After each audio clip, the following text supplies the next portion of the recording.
E o maior BO que deu, Rato, da outra vez que eu vi aqui, foi que eu falei uma frase, cara, que deu um BO, porque eu falei o seguinte, o céu que eu acredito, eu abro espaço para encontrar um ateu ali. Pô, cara, mas teve uns crentes que me encheram para assim, pô, calma, porque tem que aceitar Jesus como salvador pessoal. Não... Meu irmão, eu sei disso. Mas a questão que eu quero levar é o seguinte, quem me garante que aquele ateu é ateu porque ele realmente está rejeitando Deus ou ele está rejeitando a caricatura de Deus que eu apresentei para ele?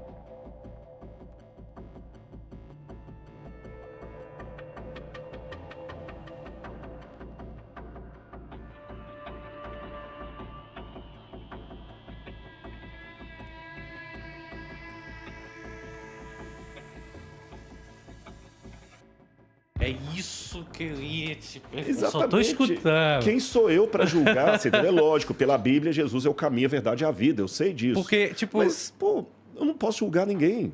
Qual é a definição real do ateu? Por exemplo, ateu é aquele que não acredita em Jesus Cristo ou em alguma religião? Ou ateu é... Então, é interpretação. É interpretação. Eu vou falar no meu caso. Será que eu sou ateu? Tipo, não é porque eu não acredite na figura de Jesus Cristo, mas eu acredito que tem alguma coisa. Aham. Até se duvidar o ar que a gente respira, Valeu, o meu raciocínio é, eu acredito que, tipo, até o ar que a gente respira pode ser Deus. Tem alguma coisa, Tem. entendeu? O panteísmo, por exemplo, vai para essa área. Mas é o que eu acredito. Eu acredito que tem alguma coisa, mas eu nunca fui tocado significativamente. Você tava falando sobre o lance de publicidade e até a própria religião. Pô, o que acontece? A religião, ela para mim, ela é emocional. Ela toca no ser humano de verdade. E eu já fui um cara que fui pra igreja. Eu me senti tocado nesse sentido, que é realmente emocionante. A palavra de Jesus Cristo, para mim, é emocionante. É forte. É forte, cara. Você realmente fica, caraca. Não fica? Quando eu peguei a Bíblia para ler, eu fiquei. Entendeu? Então, é isso. Por que eu não posso ir pro céu também? Só porque eu não acredito em Jesus Cristo de fato? Mas eu acredito em alguma coisa. Eu só não sei o que eu acredito. Eu vou te... É aí onde eu fico perdido. É sério. Não, claro, eu já você tá entrei sendo numa honesto. linha de pensamento nesse sentido de, tipo, tem coisas que são inexplicáveis. E a gente, na religião, chama de milagre. Eu gosto de falar que é algo que a gente não consegue explicar. Que pode ser milagre. Pra mim, tanto faz, entendeu? Mas eu não consigo explicar. Eu não consigo explicar, às vezes, uma pessoa que está com câncer terminal, que começou a ir à igreja e foi curada daquele câncer. Eu, sinceramente, não consigo. Não consigo explicar. E nem a ciência consegue explicar. Mas a religião consegue explicar? Também não. Também não. Entendeu? Mas fala que foi obra de Deus. Sim. Aí a gente tem que tomar cuidado porque nos acusam de falar do Deus das lacunas. Quando não explica, fala que é Deus. Né? Mas, do outro lado, o cara, quando não explica, fala que não é Deus. Eu vou entrar nessa questão do Deus das lacunas e vou responder o seu ponto aí de se eu posso ir para o céu. Qual que é a acusação? Nós temos vários. David Hume acusava o cristianismo dessa questão do Deus das lacunas. Bertrand Russell, que foi um filósofo também ateu, antirreligioso, falava disso também. Fala de Deus das lacunas até para explicar o surgimento das religiões. Exatamente. Agora, só que a gente tem que entender uma coisa. Será que é Deus das lacunas? Vejam bem, essa bebida chegou até aqui. Aliás, está muito gostosa, viu? A Laura que escolheu, viu? Olha lá, muito boa. Só que eu não sei o nome dele, do barman que fez. E vamos supor que ele não estivesse... Eu estou olhando ele aqui, o pessoal de casa não está vendo, ele está bem atrás da câmera ali. Mas se eu não estivesse vendo, a bebida chegou aqui, é uma questão de lógica, alguém fez. Alguém fez. Mesmo que eu saia daqui sem ver o cara, fala, pô, alguém fez essa bebida muito legal. Acreditar que essa bebida surgiu no passe de mágica, isso para mim que é ridículo, foge à regra. Aí, o que acontece? O ateu fala o seguinte, não, quando você não encontra uma causa para o surgimento dessa bebida, você fala que alguém fez. Esse alguém é alguém das lacunas. Não, não é alguém das lacunas, é alguém da lógica. Do nada, nada se faz. Então, quando eu falo assim, alguém fez essa bebida, eu estou apenas seguindo a lógica. Quando o outro, para negar a existência desse alguém, fala, não, essa bebida aqui foi o seguinte, houve uma tempestade de moléculas que se juntaram acidentalmente numa hipótese absurda, e aí montaram a bebida aqui geladinha do jeito que você quer. Pô, caramba, isso aí pra mim que é esse é que é o ateísmo das lacunas. Você é tão difícil acreditar que alguém fez isso aqui que o cara inventa uma causa para essa bebida muito mais complicada, chata e ilógica do que simplesmente falar, pô, o barman fez. Qual o problema? Mas você viu o barman? Não, não vi. Você sabe o nome dele? Não. Mas pela lógica, um barman fez, porque bebida não se faz sozinha. O universo teve que ter alguém que fez. Mas aí é falta de conhecimento. Ó, o que acontece? Vamos voltar um pouquinho atrás. Antigamente, no surgimento da pólvora, ninguém sabia o que era pólvora. Então, chamava aqueles de magos e bruxos que usavam a explosão das pólvora. No caso, se não me engano, era o povo chinês que descobriu a pólvora. Tô viajando aqui agora. Não, parece que sim. A informação que eu tenho são os chineses sim, mesmo. mas assim, o Oriente Médio não sabia o que era pólvora. Quando começou a surgir pólvora lá, todo mundo achava que aquilo ali era bruxaria, aquilo ali era alguma coisa. Por quê? Porque não sabia explicar. Vamos dizer que futuramente existe uma tecnologia que vai guardar um log e vai saber exatamente de onde veio cada coisa disso daqui.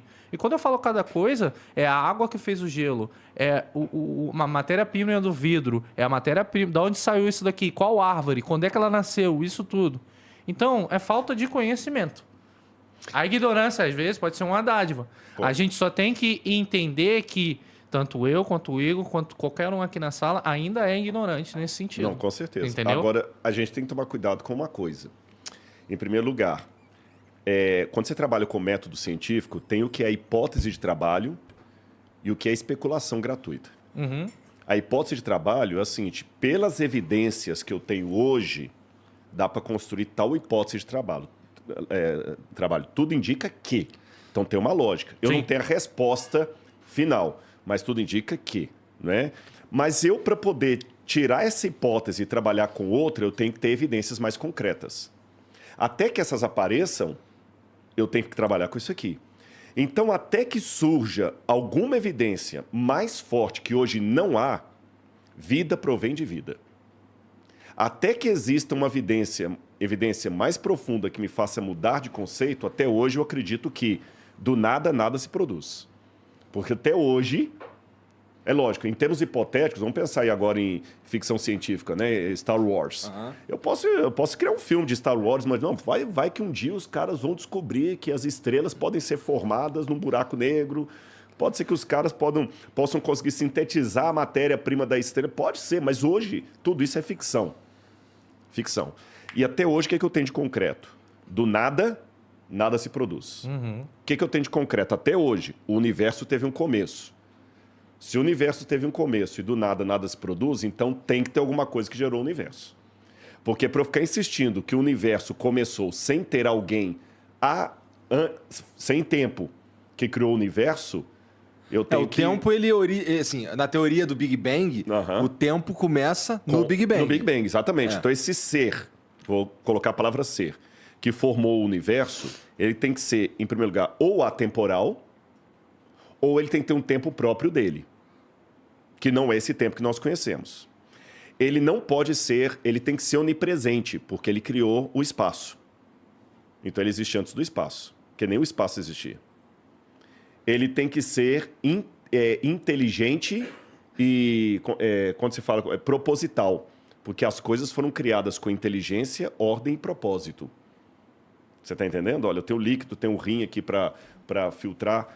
Ele tem que ter intencionalidade. Bom, existem teorias que, assim, eu não estou... Veja, eu não claro, tô não, tentando... a gente não pode discutir. Então, existem teorias que argumentam que todas essas... A perfeição que é, vamos lá, o corpo humano, o jeito que ele funciona redondinho, certinho, elas são fruto, na verdade, de tentativa e erro da natureza ao longo de, bilhões de anos, né? Então, assim, por exemplo, a origem da vida era, na verdade, uma célula que comeu a outra. Comeu não, uma célula meio que botou a outra para dentro e essa de dentro não morreu. E aí começaram a trabalhar juntas, isso foi formando. E aí, por aí, sucessivamente, tudo mais, foram surgindo organismos que fossem multicelulares e tudo mais. E é tanta combinação nisso tudo que dá a entender que foi uma cagada. Uma cagada Foi uma absurda. cagada muito absurda. Por isso que pra mim é mais fácil acreditar em Deus, porque é mesmo questão de tentativa e erro. Se eu tiver aqui uma bolinha, tá bom? Eu tenho uma bolinha. Aliás, eu vou até falar vou dar uma posição matemática para você. Tem um professor falecido lá dos Estados Unidos, matemático, o doutorado dele, PhD.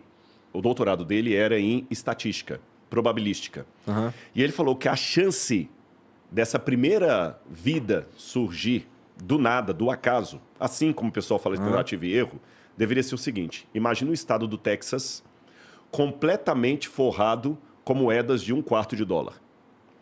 A 1 metro.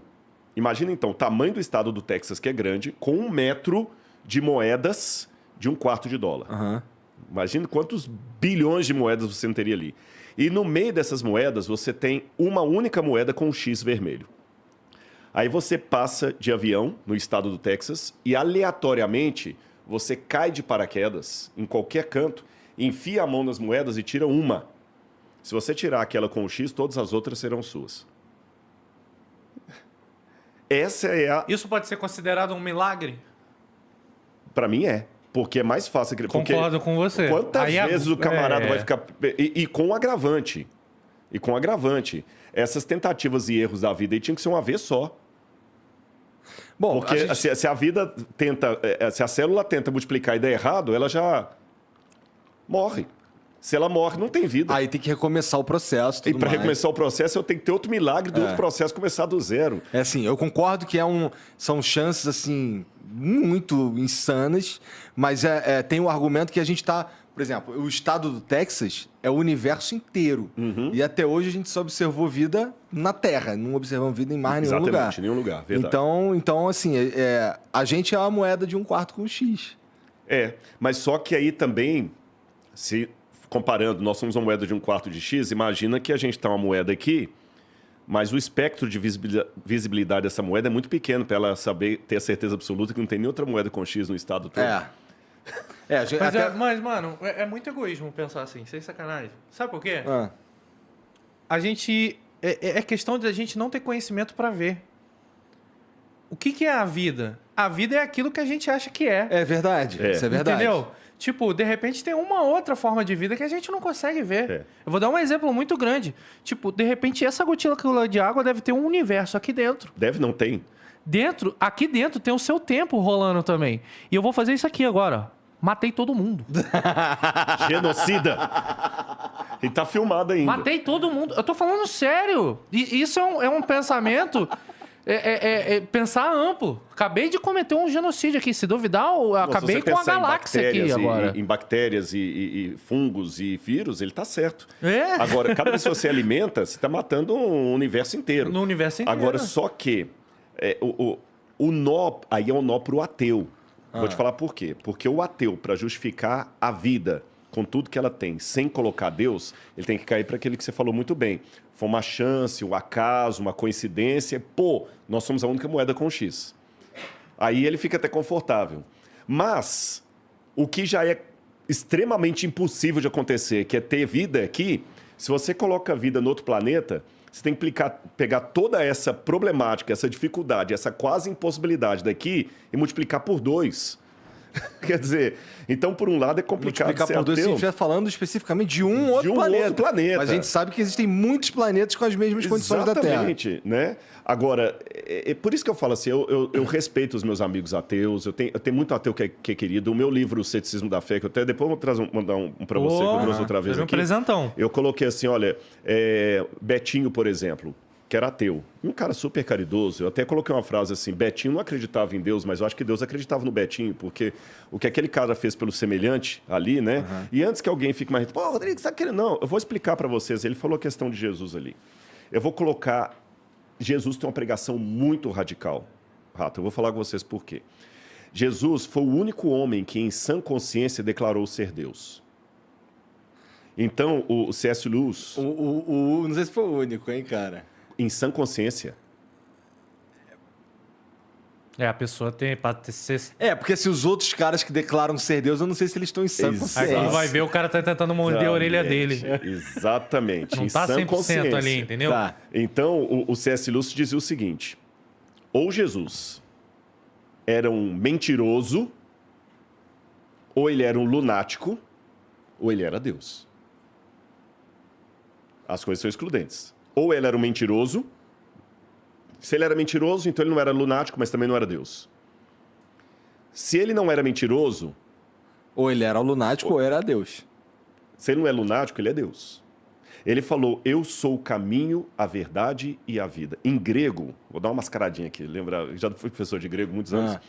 Ego eimi re rhodos, realetheia, redzoe. Eu Inventou sou... essa aí, ele inventou agora. Nada, tá aqui, pode checar Quase que a lá. língua dele Pode enrolou checar ali. aí, ó. Eu sou o caminho em grego. Ele não falou sou um dos caminhos, uma das verdades, uma das vidas. Ninguém vem ao Pai senão por mim. Então, assim, para eu ser coerente com o evangelho que eu abracei, eu não posso colocar Jesus, Buda, Maomé, Ananda Maimá, Mahatma Gandhi e outros mais no pé de igualdade. Jesus é o redentor da humanidade.